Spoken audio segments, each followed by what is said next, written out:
Hey, Hannah, you were talking with Secular Rarity and Holy Koolaid. What you got? Hey, so basically, I wanted to give a reason why I think the moral position is to basically have a pro-life view on the abortion debate. Okay. But basically, I'd like to present that case. Yeah. Sure, go ahead. So, I don't agree with deontology in general, just so you know, so it's going to be a tough slog. I'm much more on the utilitarian consequentialism side, so, but go ahead. well, so basically, my argument is that I take from Kant this idea like morality should be universal, and so I think because abortion, unless it's to save the life of the mother, is wrong because it's basically saying that there's an exception to the otherwise universal principle of do not kill innocent people.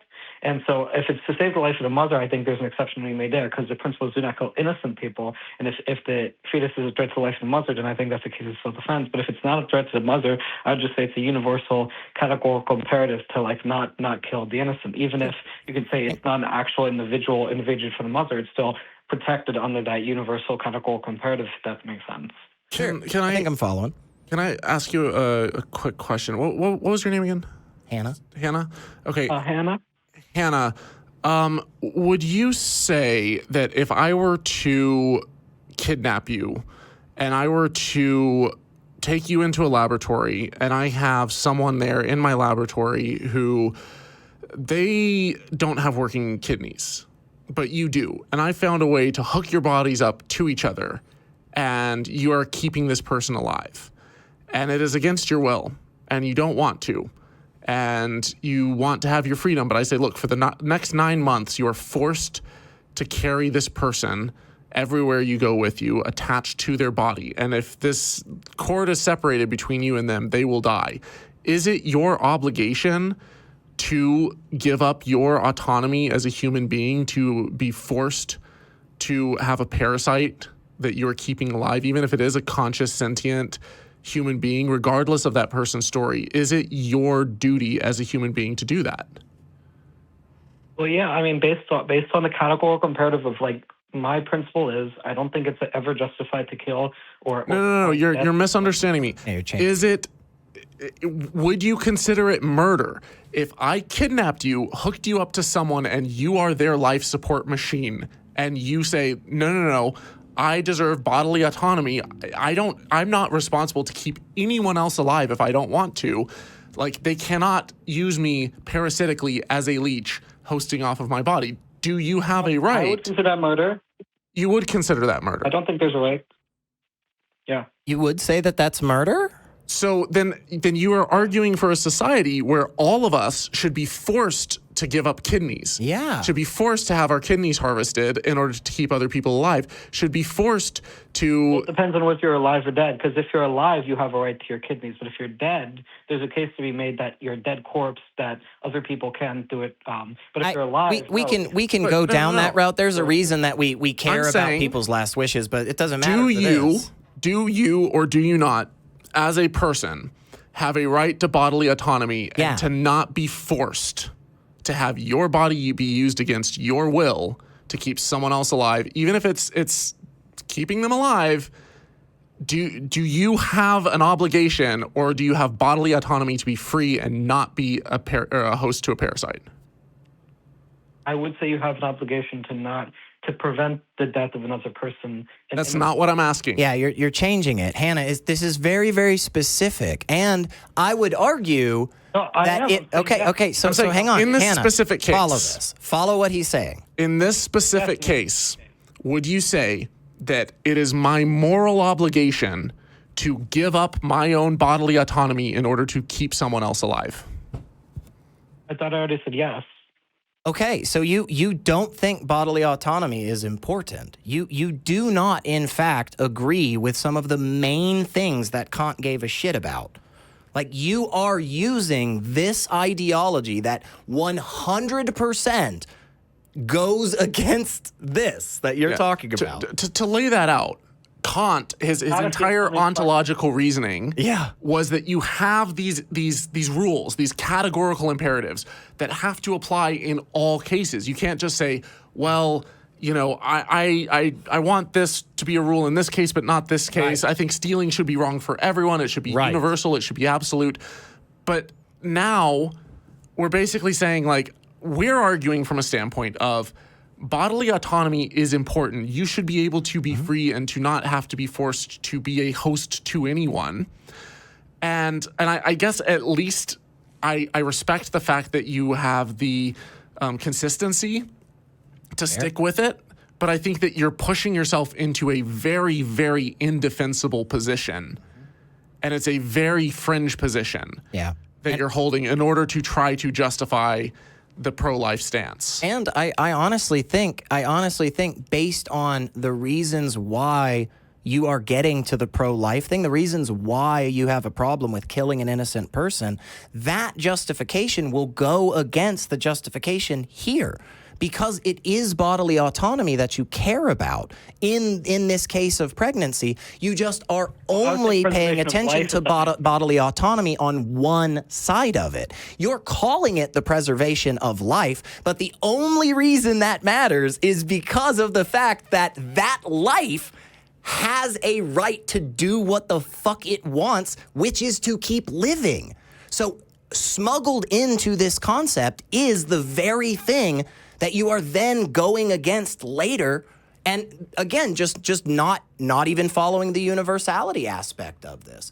So it's very interesting. Universal principles of preservation of life. That's what I'm saying. Why do you preserve life? Why do you preserve life, Hannah? Why should we preserve life? What's the importance there? Could I just formulate it just for a little bit more? Answer the question, and then you can go. Why would we preserve life? What is the importance for that? Well, the preservation of life is because it's a universal imperative to respect the freedom of people. But could I explain the logical hierarchy of this imperative? Because the specific formulation is really important. It's okay, we'll get back to it. What you just said was autonomy, but that's okay. Go ahead. Say your thing. So I would say the specific formulation of the imperative is this. There's a universal categorical imperative to not prevent to not allow other people to live. And part of this categorical imperative is that this is because people have universal autonomy. And if somebody's autonomy conflicts with another person's life, then that person's autonomy should be sacrificed because life is a higher principle than autonomy. So if, for example, my autonomy would be to, let's say I could get away with stealing or killing you, well, that I don't have the right to do that because you're and then yourself. And similarly, I would argue if in the case of abortion, if it's to save the life of the mother, I think there's an exception to be made there. But if it's not to save the life, that also is problematic. I would say that the life of the fetus matters more than the autonomy of the mother. Yeah, I know, but the problem with saying stuff like that, Hannah, is the fact that it contradicts every other aspect of your argument. I understand that you think that is better, right? I understand that what you're saying is like, hey, in this instance, I don't know that I like this universal application of this moral code, but that kind of right there is why there's an issue with it, for me at least, right? But again, you said it multiple times.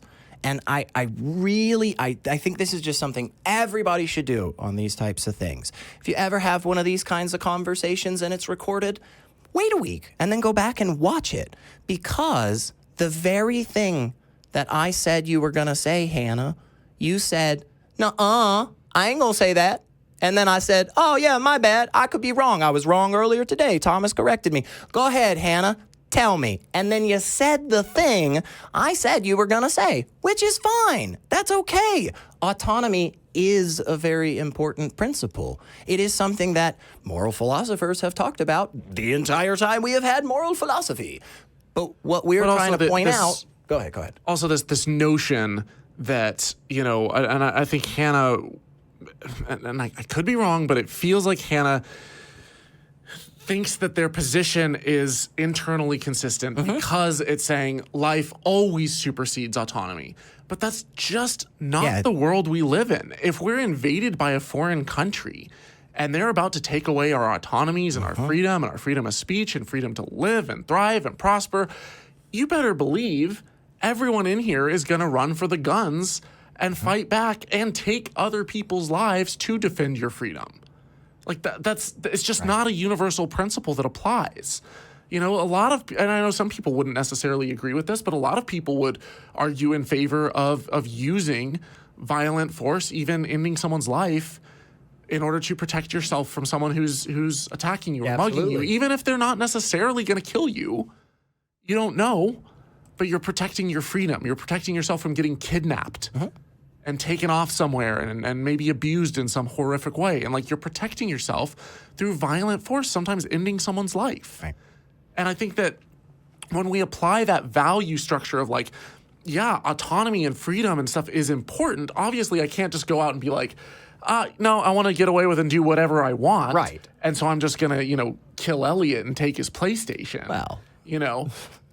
Yes, there are rules in place, but it's not because there's this universal principle. Right. And the idea that somehow an embryo or a fetus is a fully functioning human, this again, it's equivocation. It's no, I will not grant you that when it doesn't have the neural pathways formed yet in order to have consciousness, in order to even feel pain yet.